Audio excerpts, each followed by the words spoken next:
WhiskyJason here, whiskey from the viewpoint of an American over here in Germany, often tasting rare and exotic whiskeys. Today I have something from Ireland, Silkie, the Midnight Silkie Irish whiskey. Product of Ireland, non-chilled filtered, 46%. Why is there no mention of natural color here, James? Sorry. James is the owner of Sliabh Distillery. He is I'm going to call it the mastermind behind this. Might be his wife, I don't know. This is a unique creation. Whiskybase number 199685. In Europe, over here, we're paying about 37 euros for this. I'm sorry, in Germany, we're paying 37 euros for this. Over in Ireland, they're paying about 47 euros for this. Higher VAT, higher alcohol taxes, higher margins, apparently, in the stores. Who knows? All right, so we have something which is very unique. So this was bottled basically on the 6th of December, 2021. And what we have to do is we have to talk a little bit about what's going on here. All right, so we have different whiskeys that have been put together. In total, we have here, I'm going to go back to this. We have 4 triple distilled single malts, which are not peated, which makes up 65% of the whiskey, and 1 triple distilled peated single malt. So there are 5 different single malts mixed in here together. 4 non-peated, 1 peated. The peated percentage is 35%. So the 35% heavily peated here is enough to make this whole thing fairly peated. Now, the category of blended malts is not a thing over in Ireland. I personally think that this might, if everything had come from one distillery, still might be able to be called a single malt. If everything had came from, for example, Great Northern, it would have all been a single malt, even though it's 5 different types of whiskeys. So at least 5 different cask finishes. So what type of cask finishes do we have? We have sherry casks. I've already poured some. I'm going to pour some again. We have a Oloroso casks. We have a red wine cask, and we have ex-bourbon casks. And then they throw this all together, and what do? Then they finish it in Imperial Stout casks, as well as Virgin oak casks. Bam, boom, you have this. So this is one of the things where I go, wow, this has some creation, thinking moments involved. All right, somebody just didn't do blah, blah, blah, let's see what happens. Someone was like, oh, let's try this, oh. And Silkie has basically become, for me, for this distillery, more or less the while we wait whiskeys. So up there in Donegal, they want to produce at the Sliabh distillery peated whiskeys from Ireland. And they're going to do it. And I will be there in June. I will fill my cask with some of their new make, and I will let it rest for 5 to 8 years there. And I'm really looking forward to having a young peated Irish single malt from that distillery soon. In the meanwhile, we have these Silkies, and they've been making different types of Silkies, and it says here, our smokiest blend of single malts. And it was finished in Virgin Oak and Imperial Stout. And it is created to be what? To be savored over the midnight watch. Savored. That was the word I couldn't read. What am I going to compare it to? You might find this silly, but I actually thought this was not a bad idea. Benromach. Why? Because this is not a heavily peated whiskey. I almost went for a Highland Park, but instead I went here for the Benromach. Now this is their contrast peat smoke, and this is a Sherry Cask matured. So we do have a little bit more of the sherry influence than we do here. But we have stout, we have virgin oak, and we have red wine as well. So this is a tiny little rest I've been saving up for the last couple of weeks. We had a tasting, and this was left basically in the bottle, and it gave me a reason to kill the bottle. So if I'm part of the whiskey tribe, I could be going, it's raining men. It's raining men. That's enough. All right. Very, very, very good. So this was actually from the 14th of July 2021. This over here has the date of the 6th of December 2021. As you can notice, the difference of style is more than obvious here. All right, both of these 46%, both of these around the same price over here in Germany. This cost a tad bit more. On the nose, I get a bonfire on the coast at the beach.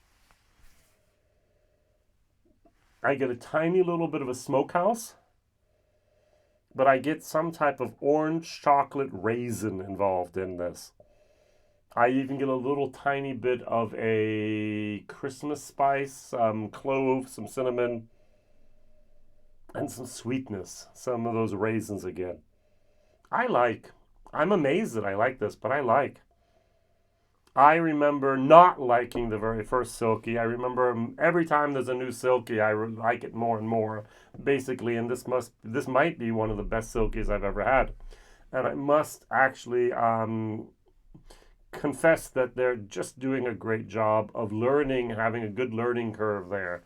And so I think also with their whiskeys, when they finally, while we wait, I'm using this term a lot, but I know that's exactly what I feel is happening here. I know when the whiskeys actually really come out that they're going to also just start here and hopefully go up to here, all right? So this, on the other hand, this is sweet. This has a tiny little bit of that smokehouse, of that smoked ham. This is more of a meaty ham type of smoke, and this is a ashy type of bonfire raisin moment with orange and raisins. Did I say raisins? I'm getting a lot of raisins in here. This feels a little bit less strong on the alcohol. 46% both of these, but that feels like it's a little less strong. Cheers.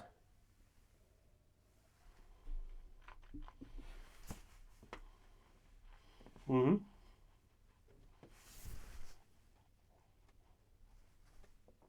This is a peated whiskey. The peat is there.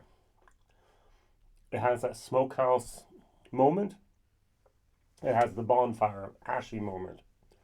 But on top of that, not behind it, not actually covered by that ash, but on top of that, I have this nice little rummed raisins, those raisins, a little bit of orange peel or orange zest going on here.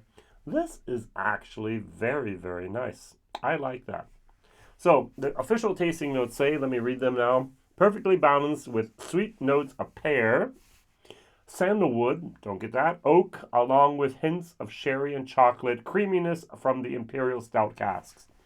I am not a great fan of stout, and yet towards the end, you get that stout moment just kind of supports something. It's not too much. It's not overpowering. It's a supportive role. It's like a great supporting actor. And wonderfully done. Very, very balanced. Very, very nice. I would recommend this whiskey, actually. I'm going to give this a C plus B minus, which in my world is a big, big deal, all right? So A, why haven't you bought it? Very few whiskeys can ever get that. Anything that's a B is just wow. So buy it. C is you can buy it if you want to. D, you don't need to buy it. And F is why was this stuff even made? Value for money, I think the 35 euros that we pay over here and 37 euros we pay over in Germany is a steal. The 47 euros over in Ireland is a little bit too much for this product, but hey, for the taste, it's well worth it. 47, I can get Redbreast 12 over here, not the cask strength, but the normal, and I would prefer that. So we're spoiled for choice in Germany. I know. This is a C plus value for money. Well done. I watered this down. I put in more water than there was alcohol, and it didn't destroy it. This stands up to the test here. If I just put a tiny little bit, a few drops in here, I'm taking it from 46 down to 43. I could almost mistake this for something from Islay. I don't know what better compliment I can give. All right.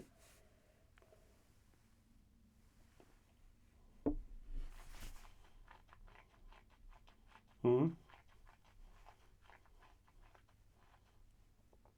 Am I in the right mood? This is what I want to have.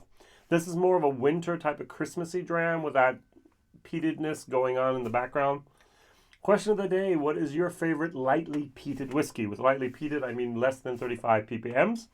In this case, they took a heavily peated and diluted it down with 65% not peated whiskey.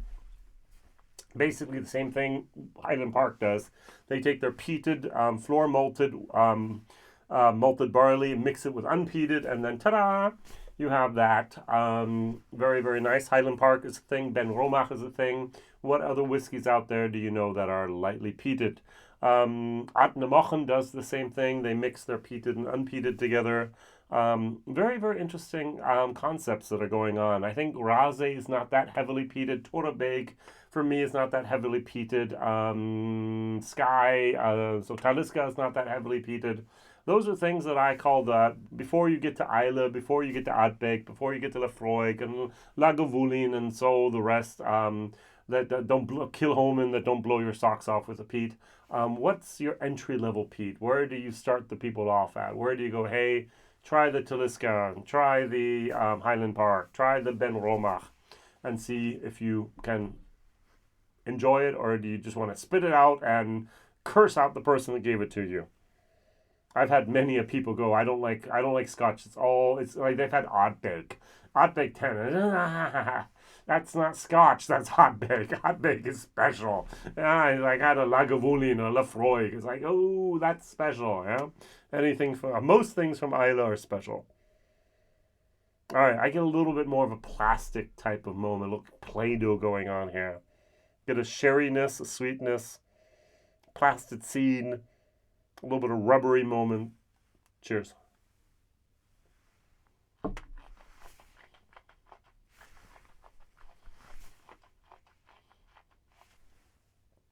I like this much better. I do. I don't know if my friends would, but I do. The sherry influence is much stronger here. Here we have a much more balanced, sweet raisin type of moment. All right. Thank you very much for watching. C+, B-, value for money, C+. Good stuff here. Keep up the good work. If you can find a Silkie, that's a newer version. The newer, the better.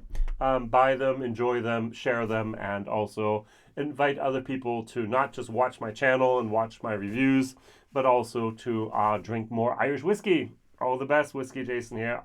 See you soon. Bye-bye.